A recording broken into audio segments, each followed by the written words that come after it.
Bismillahirrahmanirrahim. Assalamualaikum warahmatullahi wabarakatuh. Selamat datang di video pembelajaran PKN kelas 9. Di video ini kalian akan belajar tentang dinamika perwujudan Pancasila sebagai dasar negara.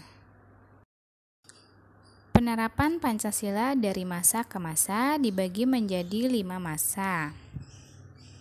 Pertama, masa awal kemerdekaan yaitu tahun 1945 sampai 1950.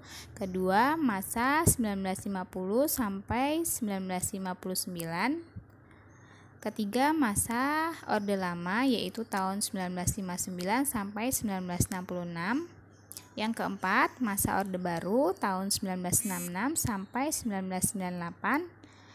Dan yang kelima, masa 1998 sampai sekarang. Yang pertama, masa 1945 sampai 1950.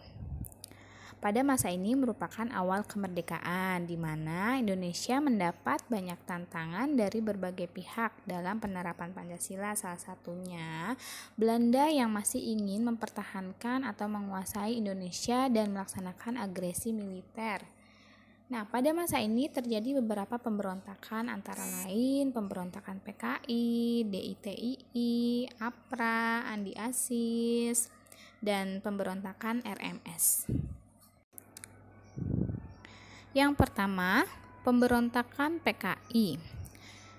Nah, PKI memberontak pada tahun 1948 di kota Madiun. Tokoh PKI yaitu Musso memproklamasikan berdirinya negara Republik Soviet Indonesia. Tujuannya apa? Dia ingin merebut kekuasaan dan mengganti dasar negara. Nah, karena di Madiun menjadi pusat pemberontakan PKI, akhirnya pemerintah dengan dukungan rakyat berhasil merebut kembali kota Madiun pada tanggal 30 September 1948 dan akhirnya Musso tewas di Ponorogo. Adalah pemberontakan DITII di Jawa Barat dan Jawa Tengah. Pada mulanya DITII ini berniat mendirikan negara dengan dasar Islam. Kemudian Kartosuwiryo yang memproklamasikan berdirinya NII di wilayah Jawa Barat. Dan tentaranya bernama Tentara Islam Indonesia atau TII. Selanjutnya ada Amir Fattah yang bergabung dengan DITII. Amir Fattah memproklamasikan berdirinya Darul Islam. Namun, pemberontakan DITII bisa ditumpas oleh tentara dengan dukungan rakyat Indonesia. Kemudian yang selanjutnya adalah pemberontakan oleh APRA atau Angkatan Perang Ratu Adil. Nah, APRA ini merupakan organisasi atau angkatan perang yang didirikan oleh Raymond Westerling. Nah, sebagian dari prajurit APRA merupakan KNIL atau Tentara Hindia Belanda. Setelah KMB di Indonesia menjadi negara serikat dengan negara Pasundan sebagai salah satu bagiannya,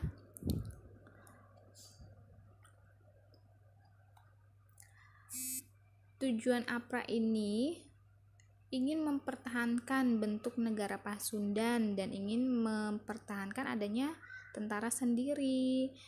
Tetapi masyarakat ingin kembali ke NKRI dan membubarkan negara bagian. Kemudian pada tanggal 23 Januari 1950 APRA melakukan pemberontakan dan menguasai Bandung, tetapi ada APRIS yang berhasil menumpas pemberontakan APRA.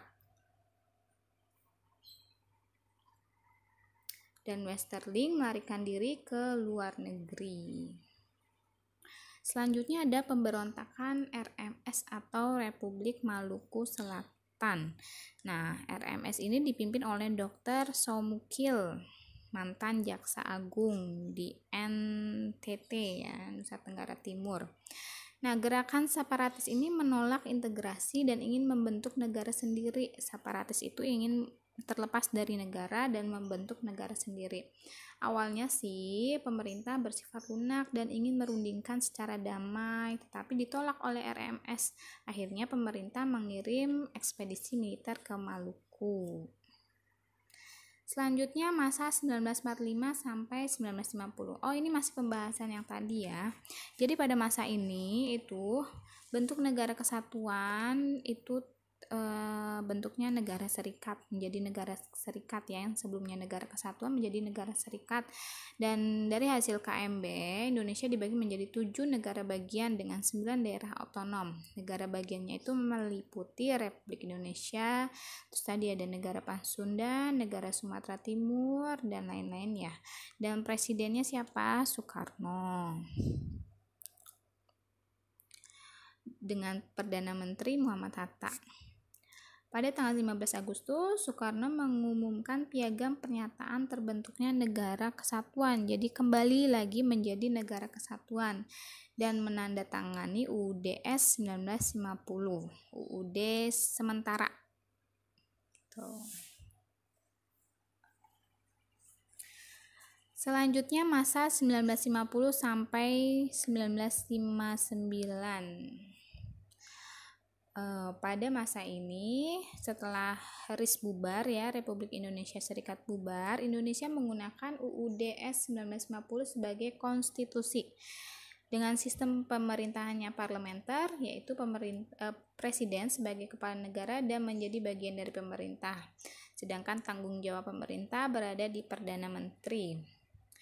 Pancasila pada masa ini itu diarahkan sebagai ideologi liberal. Dan diadakan juga pemilihan umum pertama pada masa ini, yaitu pada tanggal 29 September 1955. Pada masa ini lembaga konstitusi mulai bekerja sejak 1956 dan menyusun konstitusi baru pengganti UUD sementara 1950. Tetapi selalu terjadi perdebatan terus-menerus antara anggota konstituante, dan kegagalan konstituante ini untuk menyusun undang-undang dasar yang baru dikhawatirkan akan membawa perpecahan bangsa. Akhirnya Presiden mengeluarkan Dekret Presiden 5 Juli 1959 yang intinya untuk memberlakukan kembali UUD NRI tahun 1945 dan membubarkan konstituante. Masih di masa yang sama, pada masa 1950 sampai 1959 terjadi pemberontakan DITII juga, tapi di Sulawesi Selatan dan Kalimantan Selatan dan juga Aceh. Pertamanya Ibnu Hajar melakukan pemberontakan di Kalimantan Selatan dan bergabung dengan DI. Sementara itu di Sulawesi Selatan ada Abdul Kahar Muzakkar yang memimpin pemberontakan di Sulawesi ya. Kemudian ada juga di Aceh. Di Aceh dipimpin oleh Daud Barr. Nah, pemerintah karena tahu ada pemberontakan, makanya segera mengirim pasukannya ke masing-masing daerah. Akhirnya pemberontakan tersebut berhasil dipadamkan. Selanjutnya ada pemberontakan PRRI atau Pemerintah Revolusioner Republik Indonesia. Didirikan pada tanggal 15 Februari di Sumatera oleh Ahmad Hussein. Pemerintah melakukan operasi militer untuk memadamkan pemberontakan PRRI. Selanjutnya ada pemberontakan Permesta. Permesta ini terjadi di Universitas Permesta di Sulawesi Utara ya.